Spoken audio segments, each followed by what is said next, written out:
مر جانے کے لیے یہی بہت ہے کہ شب عاشور ڈھل چکی، صبح عاشور آ گئی۔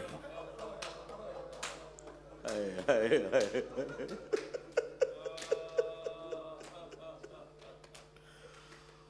اب وہ لڑائی شروع ہونے والی ہے جو علی اکبر کی اذان سے شروع ہوگی، حسین کے سجدے پہ تمام ہو جائے گی۔ علی اکبر کتنا نازوں کا پلا ہے۔ جب علی اکبر دنیا میں تشریف لے آئے، لوگ زیارت کے لیے دور دور سے آتے۔ کسی نے آ کے کہا ذرا اپنے چاند کی زیارت کرا دیں۔ کہا رکو، شہزادہ بھی آ جائے۔ حضرت علی اکبر جیسے ہی گزرے، اس نے آنکھیں حیرت سے بند کر لی، پھر آنکھیں کھولی۔ کہا مولا، آپ نے راہب کو 7 بیٹے دیے تھے، اس کی تقدیر میں نہیں تھے۔ کیا میں آپ سے گزارش کروں کہ آپ علی اکبر جیسا ایک بیٹا مجھے عطا کر دیں؟ کہا بے شک میرے اختیار امامت میں ہے، میں تجھے بیٹا عطا کر دوں گا۔ خدا سے گزارش کروں گا، میری دعا اللہ سنے گا، لیکن ایک شرط ہے، اگر تجھے علی اکبر جیسا بیٹا اللہ دے اور اس کے پاؤں کے تلوے میں کوئی کانٹا چبھ جائے تمہاری آنکھوں کے سامنے، تو تم باپ کی حیثیت سے برداشت کرو۔ اس نے کہا مولا رہنے دیجئے، مجھے ایسا بیٹا چاہیے مگر اس شرط پہ نہیں چاہیے۔ ہائے ہائے۔ کہا بس سن لے، اگر ایسا بیٹا اللہ نے مجھے دیا ہے تو اس کے کلیجے میں برچھی کا پھل ہوگا۔ 18 سال کا کڑیل جوان بیٹا ہوگا، 57 سال کا بڑھاپا ہوگا، برچھی کا پھل کھینچنا ہوگا۔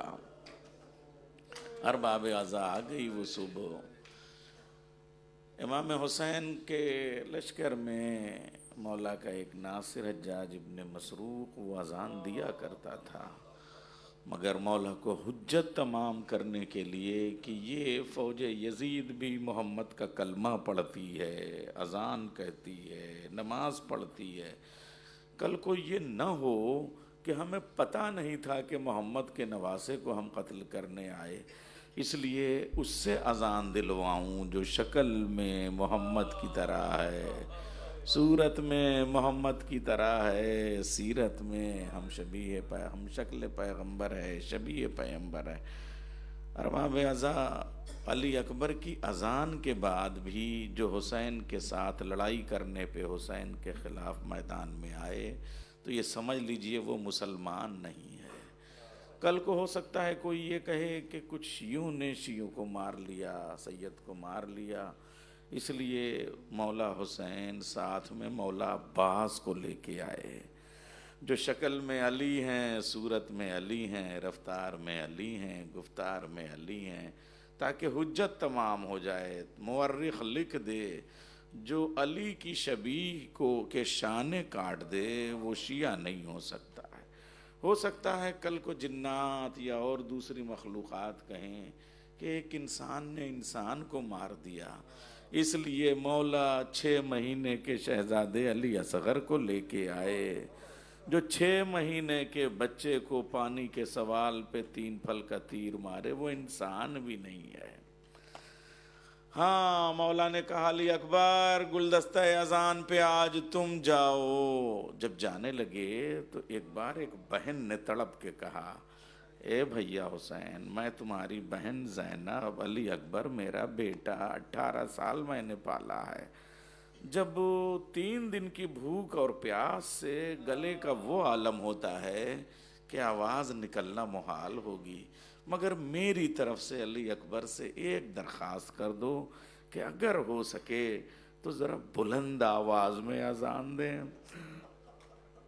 امام حسین نے علی اکبر سے کہا شہزادے ذرا اتنی تیز اور اتنی اونچی آواز میں اذان کہنا کہ خیمے میں میری بہنیں سن لیں، زینب بھی سن لے، ام کلثوم بھی سن لیں، 7 بہنیں میری خیمے میں ہیں، وہ تیری آواز کو سن لیں۔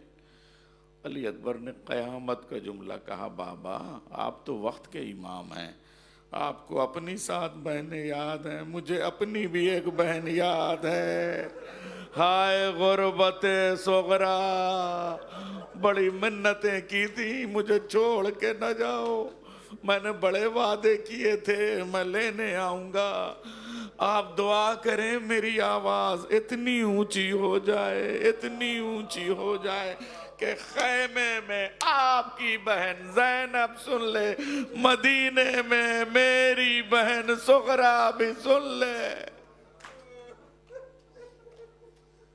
علی اکبر شہزادہ ہم شکل پیمبر گلدستہ اذان پہ کھڑا ہوا، آواز اونچی کی، اللہ اکبر، اللہ اکبر۔ ارباب آج بھی اذان میں 6 مرتبہ اللہ اکبر کہا جاتا ہے، 4 مرتبہ پہلے، 2 مرتبہ بعد میں۔ ہم شیعوں کے ہاں جمع بین الصلاتین کا فقہ میں ایک اصول ہے، مسئلہ ہے کہ ہم ایک اذان میں 2 نمازیں ادا کرتے ہیں، یعنی 3 بار ہماری مسجد میں اذان ہوتی ہے، تو 3 بار جب 6 بار اللہ اکبر ہوا تو کتنی بار ہم نے کہا؟ 18 مرتبہ۔ مؤذن علی اکبر کا احسان یاد رہے، کسی 18 برس والے نے اس اذان کو بچایا ہے۔ علی اکبر نے کہا اللہ اکبر، اللہ اکبر۔ خیمے میں مصلی پہ ادھر زینب گری، ادھر ام کلثوم گری۔ اے پالنے والے، یہ شبیہ پیمبر کی آخری اذان ہے، اب اس کے بعد اپنے لال علی اکبر کا لہجہ، محمد کی آواز ہم نہ سن سکیں گے۔ اور ادھر صغرا کی بے قراری مسجد نبوی میں دوڑتی ہوئی گئی، ارے میرا بھیا علی اکبر وعدہ نبھانے آ گیا، میں کہتی تھی نا کہ میرا بھیا مجھ کو لینے ضرور دیکھو مسجد نبوی سے اذان دے رہا ہے، مگر صغرا چاروں طرف ڈھونڈ آئی، علی اکبر نہ ملا، اذان کی آواز تو آئی تھی، اکبر نہیں نظر آ رہا ہے۔ تب سے صغرا کی بے قراری کا عالم۔ اور ادھر امام حسین نے علی اکبر کی اذان کے بعد نماز جماعت ادا کی، انصار مصلی پہ آئے، اصحاب حسین مصلی پہ آئے، مولا نے نماز پڑھائی اور اس کے بعد ایک خطبہ دیا۔ میں خطبہ علی پہ گفتگو کر رہا ہوں، مگر مولا حسین نے بھی خطبے کے جتنے اصول، جتنے قانون، وہ سب ادا کیے۔ مولا نے اس کے نماز کے بعد اپنی ذوالفقار جو مولا علی کی دی ہوئی تھی، وہ ذوالفقار کربلا کی زمین میں چبھوئی اور اس پہ ہاتھ رکھ کے بیٹھے بیٹھے اپنے اصحاب و انصار کے سامنے خطبہ دینا شروع کیا۔ اسی خطبے میں قیامت کا ایک جملہ ہے، پالنے والے جس نے تجھے پا لیا اس نے کیا کھویا، جس نے تجھے کھو دیا اس نے کیا پایا۔ اس کے بعد حسین ذوالفقار لے کے کھڑے ہو گئے، جنگ کا آغاز ہونا ہے۔ امام حسین نے صدا بلند کی، کربلا کا جنگل سناٹے میں ڈوب گیا، بس ایک حسین کی آواز، اے فوج یزید، جنگ کی ابتدا ہم نے کبھی نہیں کی۔ علی کے دور میں بھی جنگ کا آغاز دشمن کی طرف سے ہوتا ہے، ادھر سے کوئی تیر چلانے والا ہے، عمر سعد ملعون نے ایک تیر چلایا، حسین کے پاس آ کے گرا، جنگ کی آغاز ہو گئی۔ لو عزادارو، ایک ایک صحابی جاتا رہا، حسین ایک ایک کا لاشا اٹھا کے لاتے رہے۔ ایک بار علی اکبر نے کہا بابا اب تو مجھے بھیجئے، اب تو اون محمد بھی شہید ہو گئے، اب تو قاسم کی لاش کے ٹکڑے بھی آ گئے، اب تو چچا عباس کے، اے میرے لال تم ہم شکل پیغمبر ہو، میں نانا کی زیارت کرنے کے لیے تمہارے چہرے کی زیارت کرتا ہوں، کیسے بھیجوں؟ ایک بار علی اکبر نے کہا ذرا سناٹے سے جو ادھر سے آوازیں آ رہی ہیں وہ سنیے بابا، قیامت کی آواز، دشمن تانا دے رہے ہیں۔ اے حسین، کیا اب تمہارے لشکر میں کوئی نوجوان نہیں بچا؟ اے بابا اب تو مجھے بھیجو، میں نے 7 رخصتیں آپ کے سامنے پڑھی ہیں، مگر اب حسین نے اب ایک اور آپ کے سامنے قیامت کی رخصت پڑھوں گا کہ مولا علی اکبر ایک اکیلا شہید ایسا ہے جس کو حسین نے بھی 2 مرتبہ رخصت کیا ہے۔ ایک بار بھیجا مولا کامیاب اور کامران لوٹ کے آئے، پھر دوسری رخصت ہے۔ مگر اب کے جو حسین نے بھیجا، پہلی بار تو لے گئے خیمے میں، اپنے ہاتھوں سے علی اکبر کے سر پہ امامہ رکھا، اپنے ہاتھوں سے عبا پہنائی، اپنے ہاتھوں سے علی اکبر کو ایک تلوار دی۔ مولا علی اکبر کو رخصت کر رہے ہیں یا بوڑھا باپ جوان بیٹے کو دولہا بنا رہا ہے۔ علی اکبر چلے، دشمنوں پہ حملہ کیا، لاشوں کو فنار کیا، پشتوں کے پشتے لگا دیے۔ ارباب عزا ایک بار کامیاب ہوئے، دوسری مرتبہ کے لیے حسین کے پاس آئے، بابا میں نے دشمنوں کو مارا، لیکن آپ جانتے ہیں جنگ کتنی شدید ہے، کربلا کی گرمی کا کیا عالم ہے، آپ کا بیٹا پیاسا ہے، ممکن ہو تو 2 قطرہ پانی دے دیجئے۔ امام حسین نے کہا بیٹا تیرے باپ نے کسی کا سوال رد نہیں کیا، لیکن آج پانی میرے پاس نہیں ہے، لے میری زبان اپنے منہ میں رکھ لے۔ علی اکبر نے حسین کی زبان منہ میں لی، فوراً زبان کھینچی، بابا آپ کی تو زبان میں کانٹے پڑے ہوئے ہیں، آپ مجھ سے زیادہ پیاسے ہیں، اے بیٹا لو یہ عقیق کی انگوٹھی منہ میں رکھ لو، شاید کچھ تسلی ہو جائے۔ جاؤ علی اکبر۔ اب وہ حسین جو دعا کرتا تھا علی اکبر کے لیے، ام لیلہ سے کہتا تھا دعا کرو، کہا اب اپنے بیٹے کی زندگی کی دعا نہ مانگنا۔ علی اکبر گئے، ادھر دشمنوں نے منصوبہ بنایا کہ علی اکبر کو ایسے مارنا مشکل ہے، علی اکبر کو گھیر کے لایا جائے۔ حسین ابن نمیر، سنان ابن انس لیزہ لیے ہوئے، برچھیاں لیے ہوئے، کمین گاہ میں چھپ کے بیٹھے ہوئے ہیں کہ جب علی اکبر ادھر سے حملہ کریں گے تو ہم علی اکبر کے سینے پہ برچھی کا پھل ماریں گے۔ ادھر علی اکبر جوش میں لڑ رہے تھے، آواز دے رہے تھے بابا بیٹے کی جنگ دیکھو، بابا دیکھو آپ کے کتنے دشمنوں کو میں نے مار لیا۔ ادھر جب تیزی سے علی اکبر نے تلوار چلائی، سنان ابن انس نے نیزہ مارا علی اکبر کے سینے میں، چونکہ سینہ اپوزٹ سائز میں اور سائیڈ میں، اور برچھی کا پھل ٹوٹ گیا۔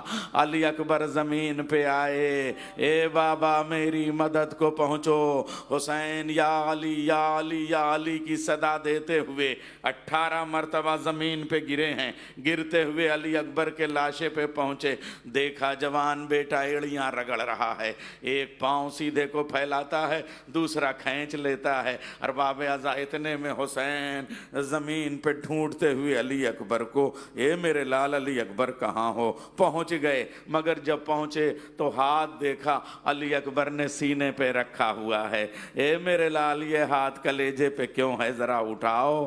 کہا بابا ظالم نے نیزہ مارا، نیزے کی یعنی کلیجے میں ٹوٹ گئی ہے، کلیجے کا درد میں آپ کو کیسے بتاؤں۔ حسین نے اپنے آپ کو علی اکبر کے لاشے پہ گرایا، ایک ہاتھ کا پنجہ زمین پہ ٹیکا اور ایک ہاتھ سے کلیجے میں برچھی کا پھل پکڑا، یا علی کہہ کے نکالا۔ برچھی کے ساتھ علی اکبر کا کلیجہ نکل آیا۔ ایک بار پوچھا علی اکبر اب تمہیں خیمے میں لے جاؤں گا، مگر کوئی تمنا، کوئی حسرات، کوئی آرزو، کوئی خواہش؟ کہا بابا ایک تمنا ہے، بڑی تمنا ہے، آپ تو صاحب اعجاز ہیں، آپ نے 2 انگلیوں میں میری پھپھی اماں جناب زینب کو مسلم کا لاشا دکھا دیا تھا، ذرا میری بھی بے قراری صغرا کی طرح ہے، میں اپنی بہن کی زیارت تو کر لوں، میں دیکھ لوں میری صغرا کس حال میں ہے، صغرا کو بھی الوداع کہہ لوں، صغرا سے بھی رخصت کر لوں۔ بابا آپ امام ہیں، معجزے سے ذرا صغرا کی زیارت کرا دیجئے۔ امام حسین نے 2 انگلیاں بلند کی، اے میرے لال علی اکبر مدینہ دیکھو ان انگلیوں میں نظر آئے گا، لو صغرا کی زیارت کر لو۔ علی اکبر نے کہا ہاں بابا مسجد نبوی نظر آ رہی ہے۔ کہا صغرا کو کرو تلاش کرو. کہا مسجد میں صغرا نہیں ہے. گلدستہ اذان کی طرف جا کے دیکھو, تمہاری آواز سن کے گھر سے نکلی تھی. کہا گلدستے پہ بھی نہیں ہے. نانا کے مصلے کے پاس دیکھو, کہا وہاں بھی نہیں ہے. گھر کے بیت الصلاۃ میں دیکھو, وہاں بھی صغرا نہیں ہے. ارے نانی ام سلمہ کے پاس دیکھو صغرا ہے, کہا وہاں بھی نہیں ہے. ام البنین کے پاس دیکھو صغرا ہے, کہا وہاں بھی نہیں ہے. کہا دادی کی قبر پہ جا کے دیکھو, جنت البقیع کے پاس, شاید وہاں صغرا فریاد کر رہی ہو. اب صغرا کی آہٹ ملی. ایک بار علی اکبر نے ہچکی لی, وہ جو پاؤں زمین میں رگڑ رہے تھے انہیں ٹھہرایا. کہا بابا قیامت ہو گئی, اے میری بہن صغرا, تجھ پہ علی اکبر کا آخری سلام. کہا میرے لال علی اکبر, صغرا تجھے کہاں نظر آئی؟ کہا بابا میں نے جنت البقیع کے سامنے آخری بار اپنی بہن صغرا کو جہاں رخصت کیا تھا, وہاں میرے قدموں کا نشان, میرے قدموں کے نشان پہ میری بیمار بہن صغرا اپنے رخساروں کو رگڑ کے کہہ رہی ہے, اے میرے بھائی علی اکبر, جب سے تیری نماز صبح کی اذان سنی ہے تجھے ڈھونڈ رہی ہو. اذان کی آواز آئی مگر تو نہیں آیا. ارے ساری بیویاں کربلا سے مدینے بھی پہنچی, مگر صغرا آج بھی جہاں علی اکبر کے قدم کا نشان تھا جنت البقیع میں, وہیں اس کی لحد بن گئی. زیارت کو جائیے, جیسے بکھرے ہوئے پتھر مرثیہ پڑھتے ہو, اے بھائی علی اکبر, صغرا بلا رہی ہے ماتم حسین.